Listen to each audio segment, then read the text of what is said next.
This is the VOA Special English Health Report.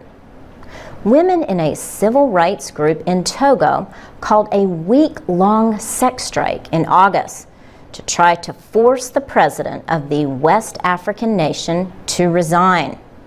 Members of Let's Save Togo planned to withhold sex from their husbands to pressure the men to take action against President Faure Gnassingbé.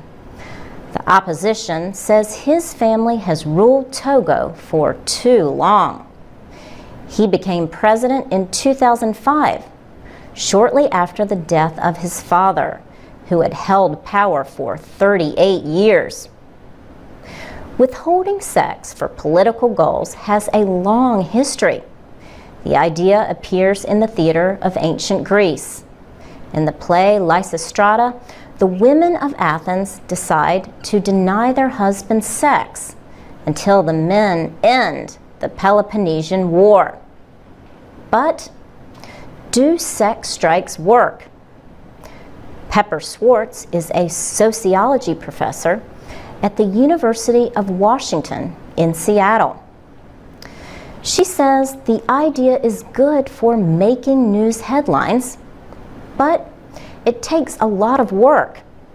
She says the sex strike is a good way to make a point for a few days. But she says that it probably will not work over a long period of time. She also notes that if you do stick to it too long, you might lose that other person's willingness to support your issue.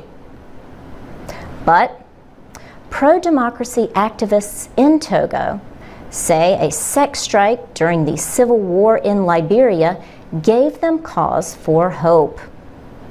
In 2003, Liberia had been through 14 years of war. Leaders of the group Women of Liberia Mass Action for Peace organized a series of nonviolent actions. They included a sex strike. The actions earned the group's leader a share of the 2011 Nobel Peace Prize.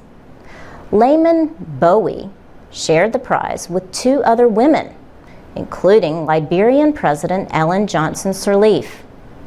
She became Africa's first democratically elected female president in 2006.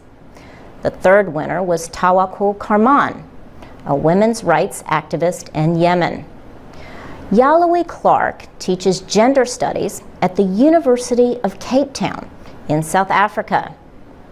She says that the women in Togo can inspire other women in Africa, just like the Mass Action for Peace in Liberia did.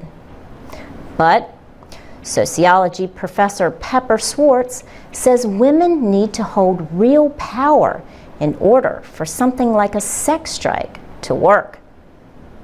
They only work in proportion to the amount of power women have in a society, she says. In other words, you have to have a certain amount of power already to tell your husband no. She says this depends on having a society where men respect the opinions and wishes of women. For VOA Learning English, I'm Laurel Bowman.